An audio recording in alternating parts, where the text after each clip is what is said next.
ভালোবাসা থাকে না, অসুস্থ হয়ে গেলে ভালোবাসা থাকে না। চোখের কোনায় যদি ময়লা হয় বান্ধবী তাকায় না, তোর চোখের কোনায় ময়লা। নাকের কোনায় যদি ময়লা হয় তো বন্ধু বান্ধবী তাকায় না। এখানে যদি একটা ফোড়া হয় তো বন্ধু বান্ধবী তাকায় না। ভালোবাসা মিলান হয়ে যায়, অভাবে পড়লে ভালোবাসা মিলান হয়ে যায়, অসুস্থ হয়ে গেলে ভালোবাসা মিলান হয়ে যায়। আল্লাহ বলে আমার কোনো অসুস্থ, আমার কোনো অসহায় গোলাম জামা ময়লা হয়ে গেছে, চাদর ময়লা হয়ে গেছে, হাসপাতালের কোনায় হাসপাতালের ফ্লোরের মধ্যে পড়া, গার মধ্যে ঘা দিয়া ভরা, লিভার নষ্ট হয়ে গেছে, দুর্বল হয়ে গেছে, ওইখানে ডাক্তারও তার দিকে তাকায় না, ধনীরা তার দিকে তাকায় না, এমপিরা তার দিকে তাকায় না, কোনো মুফতিও তাকায় না, কোনো পীরেও তাকায় না, পীরেও গরিব মানুষের দিকে তাকায় না, পীরেও বড় বড় পোটলা মশার দিকে তাকায়, ধনীদের দিকে তাকায়, বড় বড় হোমরা সোমরা নেতারাও ধনীদের দিকে তাকায়, কাটিং এর দিকে তাকায়, জামার দিকে তাকায়। হায় আমার কোনো অসুস্থ বান্দা হাসপাতালের ফ্লোরের মধ্যে যদি আমার আল্লাহ বলে একটা ডাক দিতে দেরি, আমার আরশে ধাক্কা লাগতে দেরি হয় না। মেরে মোহতারাম ভাইও, আমি না বয়ান জানি, আমি না আওয়াজ জানি, আমি না ওয়াজ জানি, ওয়াজ তো ওনারা করেন, ওয়াজ তো হাটহাজারির হযরতওয়ালা মুদিরে জামে আলেয়া, যার দিলের মধ্যে মায়া দিয়ে ভরা, প্রেম দিয়ে ভরা, নাসিরুন আমিন, যিনি এতগুলি উম্মতের ওলামায়ে কেরামের জিম্মাদার। ওয়াজ তো উনি করবেন, দোয়া তো উনি করবেন। আমি এক কাঙ্গাল জঙ্গল থেকে উঠে আইসা ফাঁকা এই ময়দানে আমি না নারা লাগাইতে জানি, আমি না আলোড়ন সৃষ্টি করতে পারি। মেরে ভাইও, কিন্তু দিলে এক ব্যথা ভরা, এই দিল আল্লাহ থেকে গাফিল হয়ে গেছে, দিল আল্লাহ থেকে গাফিল হয়ে গেছে। আমি আমার এই ওয়াজ করি, আমার ওয়াজ যেন আমার দিলে লাগে, আমার ওয়াজ যেন আমার চোখে লাগে, আমার ওয়াজ যেন আমার কলিজায় লাগে, আমার ওয়াজ যেন আমার মুখ ভালো বানায়, আমার দিল ভালো বানায়, আমার নামাজ ভালো বানায়। আল্লাহ বললে মজা লাগে, তেলাওয়াত করলে মজা লাগে।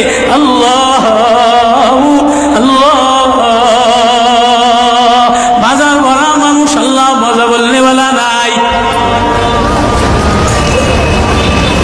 জন্য আল্লাহ আওয়াজ দিয়ে বলে আর তোমার কিছু আমার কাছে আসে না। কোন অসুস্থ গরিব যদি হাসপাতালের ফ্লোরে থেকে আল্লাহ বলে একটা ডাক দেয়, তো এই আল্লাহ আমার আরশে যাইয়া ধাক্কা লাগে। আমি শেষ করে দিচ্ছি, হযরত দোয়া করবেন। কাসিম নানুতুবি রহমতুল্লাহ আলাইহি, কাসিম নানুতুবি একদিন মসজিদের মধ্যে জিকির আজকার কইরা দেখেন কি গ্রামের চাষি আইসা গায়ের মধ্যে গামছা গায়ে দেওয়া, হাঁটুর মধ্যে কাদা দিয়া ভরা, দৌড়ে দৌড়ে মসজিদে আসছে। আইসা দেখে কি জামাত হয়ে গেছে, পুরার কলিজার মধ্যে ব্যথা লেগে গেছে। হায়, কাজ করতে যে জামাত হারাইয়া ফেলাইলাম। হায়, আমি আল্লাহর সাথে জামাতে আমার নামাজদারে মিলাই পারলাম না। কলিজা থেকে একটা হায় বের হয়ে গেছে। কাসিম নানুতুবি দেখেছে বুড়ার এই আহ শব্দটা, চাষির এই আহ শব্দটা সোজা নূর হইয়া উঠতে উঠতে উঠতে উঠতে আসমান ফেটে যায়, প্রথম আসমান ভেদ কইরা, দ্বিতীয় আসমান ভেদ কইরা খালি উপরের দিকে উঠতেছে। কাসিম নানুতুবি রহমতুল্লাহ আলাইহি বুড়ার এটাকে বলে, কিরে বুড়া, কি এত ব্যথা তোর কলিজার মধ্যে, কি এত মায়া তোর কলিজার মধ্যে? বলে জানি না ওদের আমার নামাজ আজকে কাতারের সাথে মিলাইলাম না, কলিজায় জামাত আজকে মাওলার সাথে মিলাই তারলাম না। বলে তাহলে এই ব্যথা তোর, তাহলে আমার সমস্ত জিন্দিগির ইবাদত তুই রয়ে যা, তোর এই ব্যথাটা, এই ওঠার শব্দ আহটা আমারে দিয়া দে। কাসিম কেমন, কাসিম নানুতুবি কেমন, কাসিম নানুতুবি মদিনা মুনাওয়ারায় গেছে, 15 দিন পর্যন্ত পায়ে জুতা লাগায় নাই, পাও ফাটতে ফাটতে রক্ত পড়তেছে। হুজুর আপনি জুতা লাগান না কা? আমার নবী মদিনা মুনাওয়ারায় শোয়া, আমার নবী মদিনা মুনাওয়ারায় কোন জায়গায় বসছে, কোন জায়গায় দাঁড়াইছে, আমি কেমনে জুতা পায়ে দিয়া হাঁটি? কাসিম নানুতুবি কেমন মদিনা মুনাওয়ারায় 15 দিন পরে বলে আমার একটু বাইরে লয়ে যাও। হুজুর মদিনা থেকে এত তাড়াতাড়ি চলে যাবে? না, মদিনাতে আমি 15 দিন পেশাবও করি নাই, পায়খানাও করি নাই। আমার নবী মদিনাতে শোয়া, আমার নবী মদিনার কোন জমিনে বসছে, কোন জায়গায় দাঁড়াইছে, এই জায়গায় নবীর আশিক হইয়া, নবীর গোলাম হইয়া পেশাব পায়খানা কেমনে করে? ওই কাসিম নানুতুবি রাখাল চাষিরে বলে, তোর আহ দিয়া দে, আমার সব আমল লয়ে এলো। রাখাল সাধারণ কোন রাখাল না, রাখাল বলে, ও কাসিম নানুতুবি আমি তেমন কোন চাষি বলদ না, আমি জানি আমার আহ শব্দটা সোজা যে আসমানে উঠতেছে, ইবাদত কইরা লইয়া মজা পেয়ে গেলাম, আহ শব্দ কামাই করে নিলাম। বান্দা তোমার চাকচিক্য মালিক দেখে না, নারা মালিক দেখে না, ঢং মালিক দেখে না, মুফতিগিরি মালিক দেখে না, মালিক দেখে বান্দা দিলের মধ্যে আহাজারি আছে কিনা। ওয়া কালিমাতুল্লাহি হিয়াল উলিয়া।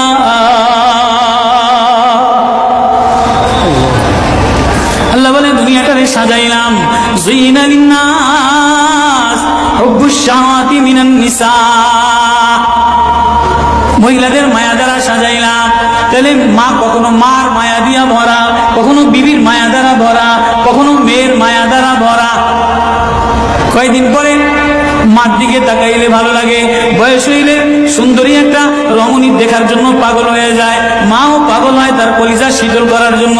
দেখি উপযুক্ত কারে আনে দিতে পারি। ওয়াল বানিন, বিবিও কয়েকদিন লইয়া ঘোরাফেরা করে, কয়েকদিন পরে দেখে না আশায় আশায় ঘোরে, শ্বশুরে জ্বালায় শাশুড়িতে জ্বালায়, মেয়েটা আশায় আশায় ঘোরে, দেখেনি একটা বাচ্চা হয় কিনা। বাচ্চা হইলে সব কষ্ট মিলান দূর হয়ে যায়। ওয়াল বানিন, তো কয়েকদিন পরে বাচ্চার প্রেমে মজা লাগে, এরপরে কিছুদিন টাকার প্রেমে পড়ে, ঘর বাড়ির প্রেমে পড়ে, গাড়ির প্রেমে পড়ে। আল্লাহ বলে যালিকা মাতাউল হায়াতিদ দুনিয়া ওয়াল্লাহু ইনদাহু হুসনুল মাআব। বান্দা এই প্রেমটা অস্থায়ী প্রেম, ঘর তোর সাথে থাকবে না, তুই ঘরের মধ্যে থাকবি না। বিবির প্রেম স্থায়ী না, মার প্রেম স্থায়ী না, মেয়ের প্রেম স্থায়ী না, নেতার প্রেম স্থায়ী না, অস্থায়ী প্রেম থাকবে না। এটা ধোকার প্রেম, বাদ দিয়ে দিবে, স্বার্থপর করে ভুলা যাবে। তোর সাথে আমার সাথে আসল সম্পর্ক, তুই আমারে ডাকলি আমি তোরে মহাব্বত করি, আমি তোর দিকে তাকাই, আমি তোর আওয়াজ শুনি। আল্লাহু ইনদাহু হুসনুল মাআব, তোর জন্য আমি উত্তম ঠিকানা রাখলাম, তোর ঠিকানা আমার কাছে, এজন্যই তো তোরে ভালোবাসা ডাক দিলাম। ইয়া ইবাদ ইন্নী লাকা মুহিব্বুন। আল্লাহ কিন্তু সূরা ইউনূসের মধ্যে আল্লাহ ওই আয়াত দিয়ে বুঝাই দিতেছেন, ইন্নাল্লাযীনা লা ইয়ারজুনা লিকানা ওয়া রাদু বিল হায়াতিদ দুনিয়া ওয়া তামান্নু বিহা ওয়াল্লাযীনা হুম আন আয়াতিনা গাফিলুন। যে আমার থেকে গাফেল হয়ে যাও, আমার আয়াত থেকে। আসমান দেখলে আমার প্রেমে পড়ো না, চন্দ্র দেখলে আমার প্রেমে পড়ো না, ফুল দেখলে আমার প্রেমে পড়ো না, সাগর দেখলে আমার প্রেমে পড়ো না, ফল দেখলে আমার প্রেমে পড়ো না, ঘেরান দেখলে আমার প্রেমে পড়ো না, মাছ দেখলে আমার প্রেমে পড়ো না, হাসনাহিনা দেখলে আমার প্রেমে পড়ো না। দুনিয়ার গান্দা, তোমার থেকে সব গান্দা বের হয়, যা আছে সব গান্দা বের হয়। তুমি এই গান্দা জিনিসের প্রেমে জমে রাখলা। তুমি একটু প্রেম দিয়া তোমার ভিতর থেকে আল্লাহ শব্দ বের করতে দেরি, আমি তোমারে আপন বানাইতে দেরি করি না। একটা ডাক দাও আমারে আল্লাহ বলে, একটা কোনো গরিব যদি ডাক দেয়, কোনো অসুস্থ যদি ডাক দেয়, কোনো হুজুরে যদি ডাক দেয়, কোনো চাষা যদি ডাক দেয়, কোনো শ্রমিক যদি ডাক দেয়, কোনো রাজমিস্ত্রি যদি ডাক দেয়, কোনো অসহায় যদি ডাক দেয়, আল্লাহ বলে বান্দা তুই ডাকতে দেরি, আমি আল্লাহ আপন বানাইতে দেরি করি না। এই জন্য মেরে ভাই ও কলিজার মধ্যে ওই আল্লাহরে আপন বানানো, ওই আল্লাহরে বন্ধু বানানো, ওই আল্লাহরে জিম্মাদার বানানো, ওই আল্লাহর সাথে বন্ধু বানায় দেখো না কি মজা, আল্লাহরে ডাইকা দেখো না কি মজা, আল্লাহরে আপন বানায় দেখো না কি মজা, তেলাওয়াত করে দেখো না কি মজা, নামাজে যে দেখো না কি মজা। আজকে তো গাফলাত আর গাফলাত। এজন্যই আল্লাহ বলে যে আমার থেকে গাফেল হয়ে যায়, ওয়ালা তাকুম মিনাল গাফিলিন। যে আমার নিদর্শন পাওয়ার পরেও, আমার প্রেম পাওয়ার পরেও, আমার ভালোবাসা পাওয়ার পরেও দুনিয়া পেয়ে আমার থেকে গাফেল হয়ে যায়, উলাইকা মাওয়াহুমুন নার, তার ঠিকানা হলো জাহান্নাম। না জানি আল্লাহ গাফলতের কারণে জাহান্নামে ফেলায় দেয়, না জানি আল্লাহ গাফলতের কারণে জাহান্নামে ফেলায় দেয়। এই ভয় লইয়া কান্দি, এই ভয় লইয়া দৌড়াই, এই ভয় লইয়া রাত কাটাও, এই ভয় লইয়া অফিসে যাও, এই ভয় লইয়া মাদ্রাসায় যাও, এই ভয় লইয়া খানকা বানাও, এই ভয় লইয়া নামাজে দাঁড়াও। না জানি কোন কারণে আল্লাহ নারাজ হয়ে